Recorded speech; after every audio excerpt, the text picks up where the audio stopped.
kind of like 3 off seasons all rolled into one. It was obviously very loud and noisy in many ways, eventful in some ways. Obviously, we love the energy and excitement around the city, the vibe around this team. Anyone who's had the opportunity to be on campus the last month or so can feel the positive energy around the players, the coaches, our staff. I think everybody can sense that there's something special here potentially. I think when I look at it, it's a energy that's wholly unique in my basketball career, which is exciting, both for good and bad, I suppose. We've been given a very special opportunity here by Mrs. Benson and her group. It's an opportunity we're really grateful for. It's one that I think we're all absolutely committed to, but now we get to start to begin to deliver on that promise. And we need to do that one day after the next. It's not going to be a quick process. It's not going to be something where we go from point A to point Z without some sort of setbacks along the way. We don't know what shape our collective greatness is going to take. We don't ultimately know where we end up, but I'm extremely confident that we're all committed. We're committed to one another. We're committed to the vision. We're committed to this community in a way that's going to enable us to build towards that greatness in a sustainable way one day after the next. And that's all we can do now. I think Media Day starts and everybody wants to think that this is some sort of a event in and of itself. This is just day one of all of the work we have to do and getting our opportunity to deliver on what Mrs. Benson and her group have put us in position to do. So with that, I'll take any questions you may have. David, with the turnover on the roster and the blend of youth and experience, this is kind of an unusual coaching challenge. Why is Alvin the right guy to guide this group through this experience? Well, it's funny, actually. He's going to talk to you all next, and I think he'll have some thoughts on what he's seen the last month or so. Alvin and I had a conversation about a week ago where he said, I wish somebody would look a little worse than the other guys. I wish somebody would make it really clear the other ones that aren't going to play. That hasn't been our existence this summer. We've got guys that are hungry, that are really committed, and they love playing with each other. So I think what we're seeing right now is that we've got a challenge for the coaching staff in terms of our depth, how those pieces will all fit together. We do have a lot of youth, and we do have experience on the one hand. And I think what excites me the most is that we've got 19 years old on one end, we've got 36 on the other, but we sort of touch on every experience level in between. So nobody has to feel like they're on an island. So in that sense, I like the roster. Relative to the Alvin portion of this, we've talked a lot about Alvin in the past and why he's the right fit. There's too many reasons for me to say all of them, but the one thing I will tell you is when I got to watch Alvin Gentry take a team in 2010 to the conference finals in Phoenix, it was a team that played not unlike we want this team to play. Played fast, but they were gritty and had an edge to them. They were identified by the fact that they had that edge and that there was a natural competitiveness within the roster. And I think that competitiveness is a big part of what's going to drive us. It's why we so embrace the theme of won't bow down, because that came from within this group. It's the way we're built. And Alvin is the perfect coach for that type of team that can play with pace offensively and then want to bring it defensively. How do you guys have been to see basically every person on the roster here for the past few weeks and then just seeing all those guys get working together? Will you say that again? How unique has it been to see basically everybody on the roster here for the past few weeks and see those guys work together? Yeah, so this is, I believe, 26 NBA training camps I will have gotten to see the beginning of that September period. I've never seen every roster player be in market as early as this group was. We had guys come and go, certainly, but I mean, we had a nucleus of 16 to 17 guys that were here for quite a while working with one another and really enjoying playing together. I've never seen that before.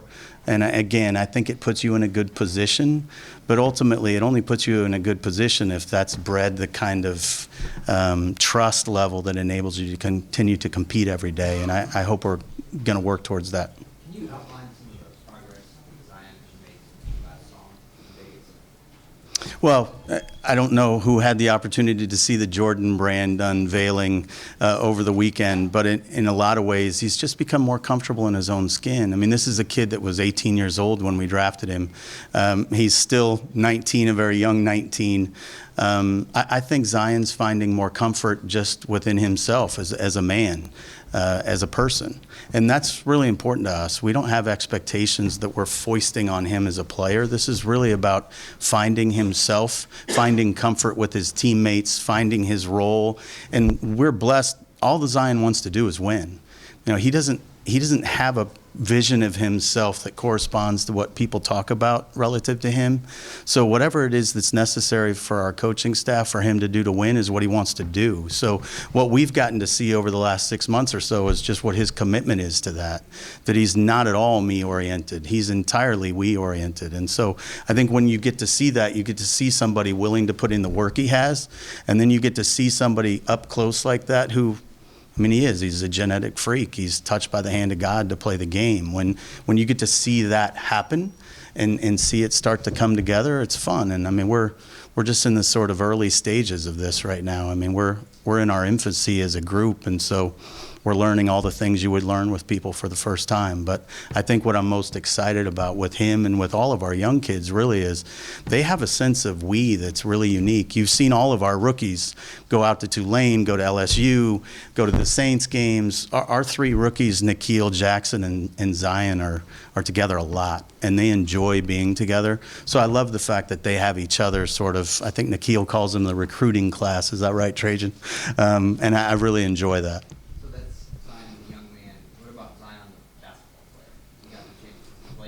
Yeah, he's played, and sure, he's played pickup with the guys and gone up and down, and he puts in a great deal of work. He wants to work in the weight room. He's ridiculously good in the weight room. He's not unlike LeBron in that he gains muscle really quickly, so you almost don't want him lifting weight. You really want him to be doing more core strength and those types of things, and that's what they've focused on. Jason Summerlin and Aaron Nelson have done a great job with him physically. I think Zion would tell you he's seen a lot of those benefits when they play up and down. So we've seen him as a basketball player do some shocking and stunning things. But right now it's just about finding some consistency in what it is he can give us, and I really believe that comes from having consistency off the court first. Griffin, when you look at how this organization was built throughout the summer, from the G League side to the executive offices to the additions to the coaching staff, what were the common ties that bound that together and the vision that you were trying to put together in assembling all of those talents? Well, I think one of the things that was a real blessing, obviously, from the beginning, and we said it, Mrs. Benson gave us the bandwidth to go get the best and the brightest. So Trajan Langdon's here as our general manager. Swin Cash is here as a vice president with us in the organization. We were able to continue to attract great people. Coach Bizdelic being part of our defensive staff. Chris Finch wanting to stay on the staff on the offensive side. We were really blessed to be able to put together some of the best and the brightest. Aaron Nelson and everything he's done to his team. But what ended up happening with our facility and all of the transformation there really was the whole organization coming together at once, and that's a special thing to get to be part of, to get to see that. Again, we're in our infancy here, but those are some of the things that I've seen that make me feel really comfortable that we can build on this platform, because she is as absolutely committed to this as she can be, and our players are committed to one another. Obviously coming off an off season, but already looking forward to next off season. Brandon Ingram will be one of the bigger decisions, I imagine, you guys are dealing with. What do you feel like you need to see from him this year? What are his kind of benchmarks that you would like to see in order to know that he's a long-term piece of this franchise? Scott, you said Brandon, correct? So we're excited Brandon enters the year healthy. He and Lonzo both are going to be healthy, and they've been full go now for quite a while. And off of the injuries they sustained, that was really sort of the first hurdle for us. Let them find comfort in playing every day. Let them be comfortable the next day. And so as we get through training camp, that's what we want to see. I think in terms of Brandon as a player, he's one of many pieces on this team that has a level of versatility in terms of their offensive component and their defensive component. We want to see what that looks like when it's fully engaged. And to the first question that was asked about Alvin, I'm really comfortable that Alvin will know how to utilize those pieces, but I think it'd just be really early to say anything about what we expect specifically out of Brandon. We just want to see him be free and easy and comfortable for a while and see what that looks like. Griff, when you think about Zion and all of the celebrity and the iconic hype around him, what do you see as the most challenging aspect of his rookie season? I think that hype is totally counter to who he is as a person. He's a kid that natively would be really happy if he had 4 points and 8 rebounds and the team won. He doesn't care. The hype makes him out to be something that he's absolutely not. He's not a focal point entity the way he carries himself. He just wants to be a teammate. So I find it really fascinating that there is all this hype. And then you see him absolutely knock it out of the park with his jump man stuff that they did this weekend. He's great in that space, but it's completely counter to how he natively plays the game. He's so we-oriented that sometimes you don't even notice him out there until he does the ooh-ah thing. And I think that's what's going to be interesting, is to figure out how that plays itself into the way we play the game, and how we can help him facilitate winning, because that's all he really cares about. The hype and all of that sort of, to be honest with you, I think it makes him uncomfortable to a huge degree. Where did the recommitment to establishing a connection with this community, really pushing the Pelicans brand name throughout the region, where did that come from? Because it had been a number of years since it kind of felt like the team had embraced New Orleans. So I think it was first Mrs. Benson and her ownership group and what they were looking for when they hired me into the situation. I think we were very like-minded about the fact that our team and our leadership is all just part of caretaking for a sacred trust. And the sacred trust is the team, and that our fans need to believe we're going to do the right things with the team. We don't own this team. The fans own this team, really, at the end of the day. And we need to build something that speaks to who they want to be. And I think Mrs. Benson inherently understood that. She was about that, and that's why when I sat in the room with her, I recognized was the opportunity that I'd been dreaming of, quite frankly, because she is that committed to this community. It's not an ancillary piece of making money. It's really the only thing she wants to do. So that was, I think, the most important thing for us to identify. And again, J.J. Redick, he's had success over where he's been. He's got a reputation of being a sharpshooter and all, but do you look at him more as a DH in baseball? I mean, what is he going to bring because of his experience, and is he going to be like a coach out there? I mean, not really a coach, but you know what I'm saying. Yeah, so it's interesting. He every year for a couple years now, he's setting highs in 3-point attempts, makes. He's scoring more. As he's getting older, he's getting better because he's figuring out more of where he's going to get his shots from. I think when I look at him, to use your DH baseball euphemism, the DH in him is going to be the part of him that's a vocal leader in a way that maybe he hasn't had to be before. I think we're really putting a lot on him in that space, and I think, frankly, I think that's a big part of what attracted him to this opportunity. Was our style of play lends itself very well to the way he plays the game, but our roster lends itself to the leadership component he brings, and that's going to be his specialist aspect, I think. The sharpshooter part of it within the flow of our offense, we have so many play creators that him being among the league's best play terminators is a perfect fit, but his specialist part is going to be the leadership component, I think. On that, though, on that, obviously what he brings to the floor with spacing is huge. But at that age, what does he bring to all these young guys, just that experience, not just on the court, but off the court? That's got to be huge. Yeah, and I think it is something for us that is different. It's one thing to have a guy who gets his shots off screens and is as cerebral as JJ is, to be able to translate that for your young guards. That's great.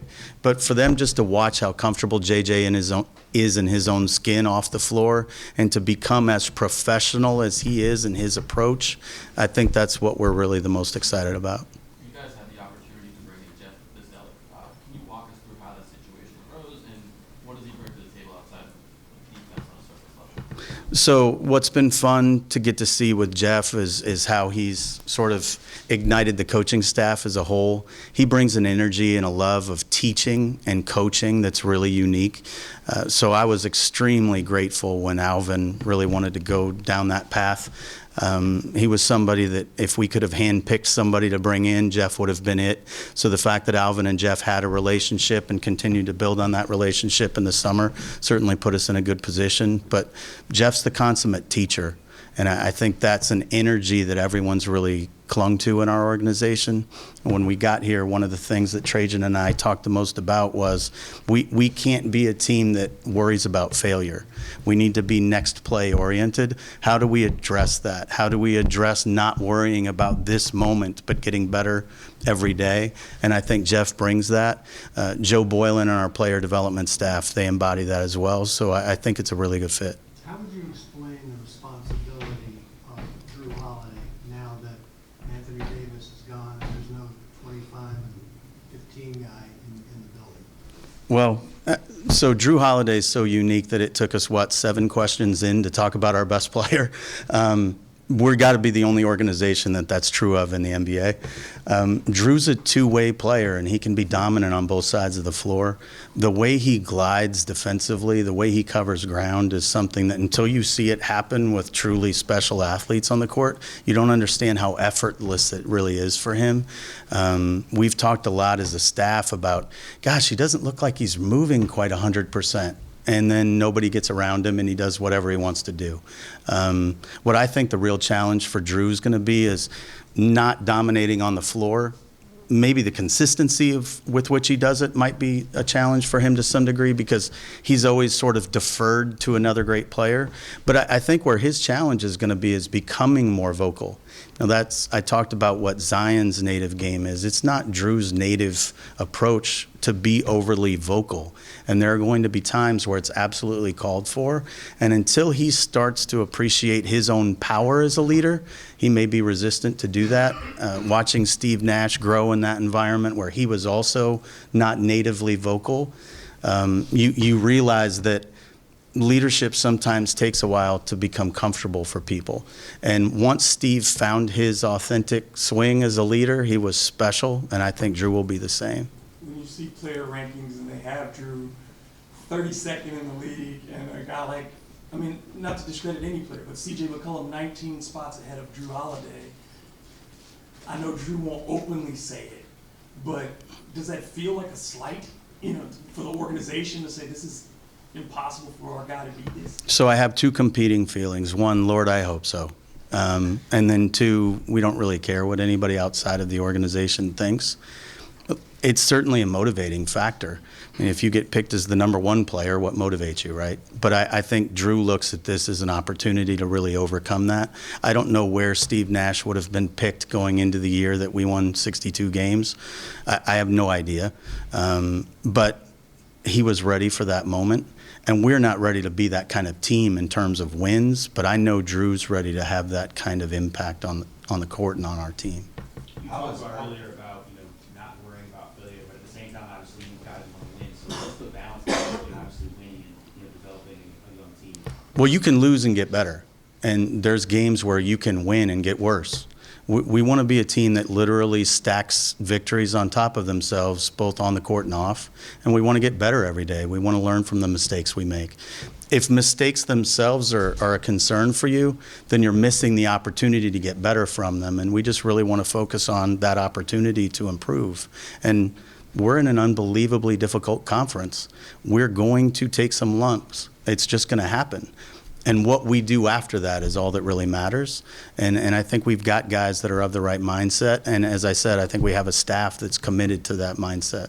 Having Aaron Nelson in the building now, especially with guys like Brandon Ingram and Lonzo coming back from Greece, how do you see his impact so early in this process? Well, one thing, Aaron was absolutely the project manager on the renovations. If not for Aaron, it just doesn't happen. Everything that he and his team did to make that happen is really special. But what he does is he brings a consistency of effort every day. Aaron's somebody, and this is not something that's typical in his field, but Aaron's here by 5:30 pretty much every morning, and guys can't beat him here. It's really interesting when you bring that level of consistency to your approach. He can be very rigid in that way, but he's getting better every day, and he's helping guys understand how they get better every day. And the thing that I think is really unique about Aaron and his team, the way they bring actual objectivity to the process, is if you don't have the amount of strength and flexion you need today, they're going to measure it tomorrow and you're going to know you're better. And so I think that approach, again, just feeds in and dovetails really well with everything we're trying to do. Just be better tomorrow.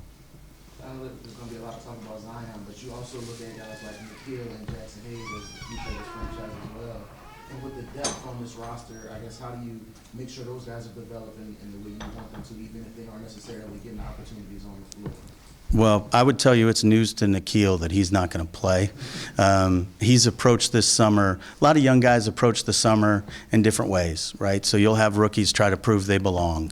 You'll have guys try to prove they should have been drafted in a certain place. You'll have guys try to prove they're worthy. Nikhil came in here trying to prove, no, those are my minutes. His approach has been all about that from the very beginning.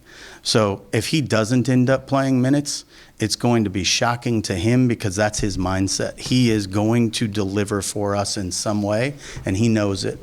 Jackson's different because we came into this, Trajan and I spent a lot of time, Bryson and our scouting staff, we talked a lot about the fact that maybe Jackson is a guy that redshirts for the year. And then the last 6 weeks, he's doing things that make us say, well, not so fast, we'll see. From a coaching staff standpoint, I think there's obviously going to be some growing pains relative to Jackson because we've got a group that's so deep at his position, it's going to be really hard to find time. At the same time, he's such an energy spark plug, you think that maybe that will give him an opportunity. But again, as I said before, the thing that's most exciting about that group, no matter what, you know that the three of them are going to continue to lift each other and challenge each other in a really positive way, and I think that's what I'm most excited about. And what does this team have to do for you to consider this a successful season? Be radically better at the end of it than we are today. I mean, we've got our whole future laid out for us in a way that's special. We can literally connect the dots to where we want to go in a very positive way right now, and we want to continue to build upon that. You know, it's not about setting expectations of right this moment. It's about do nothing that will keep us from adding to the template day after day, and that to me will be successful, no matter what that yields at the end. David, having said that, do you see a special maybe opportunity in front of you, considering how wide open everybody's talking about the West is, and do you see that yourself? And maybe the Pelicans, if they are, get out of the gates kind of strongly, will you change, maybe adapt your plan, and maybe trying to pursue wins a little more? Well, we're going to pursue wins from the get-go. I mean, we're not here to facilitate spectating, right? I mean, we're here to beat people's ass. That's what we want to do. But we're young enough that we may not be able to deliver on that every day, and we have to deliver on getting better than we were before. But we're walking in the door intending to win basketball games. They didn't put us on national TV 30 times this year so we could take a beating. That's not what we're here for. But we don't have expectations of what it means to find our greatness together, no matter how long it takes. We just want to find it. And so as long as tomorrow we're closer to it than we were the day before, we're comfortable. Given how in such a high regard you consider Drew Holiday, do you feel a sense of responsibility at 29 to use his prime effectively in this window that you have, but also not trying to put too much on the other team to elevate to that level in a short time span? Does that make sense? Yeah, I think so. And I look at the nature of our roster. I talked about it a little bit earlier, but we've got guys sort of at every age range. I think Drew is a perfect conduit for us between the young guys and some of our veteran leaders. I think he connects on a human level and on a spiritual level with the vast majority of our roster. You saw him in the offseason bringing people to him, to his compound in LA and working with guys individually. So the fact that he's embracing his leadership role is really obvious, but we don't feel any kind of time pressure or sensitivity relative to Drew per se. I think it's really about the time pressure and the sensitivity of let's bring this group to a boil and see what it looks like, and Drew's the perfect conduit for that. I just want to ask you about the exemption that you got for Darius's injury. How important is it to have that financial flexibility going forward, and is there any intent? Have you identified something that you want to do with that, or is it just to hang on and have it in your back pocket? Yeah, it's helpful. It doesn't give you a roster spot. It just gives you a vehicle to pay someone should you have a roster spot. I hope in a perfect world we come out of training camp and we don't think there's anybody we could possibly let go, and we don't know how we're going to keep it 15, and we wouldn't even use that vehicle. But it's certainly nice to have that flexibility should we need it. You were talking about the 30 national games up here, sorry about that, you were going to be on, the Pelicans were going to be on television. You're also going to be on NBA Europe television a minimum of 4 times. How important is that to not only your organization, but to the NBA and globalization? Yeah, and I think Adam Silver, and under his watch, the league just has continued to grow on what we were already doing internationally. The NBA Europe games are an opportunity for us, specific to New Orleans, because I think Nico Melli is just the first of what we hope are many international European players that really start to embrace this market. Historically, that's been the case. Other very good international European players have really enjoyed this market. So we feel like New Orleans itself lends itself to that player, and we hope that the energy we put out into the universe attracts like energy. So certainly that's a good opportunity for us. Thanks, Griffin. Thanks, guys.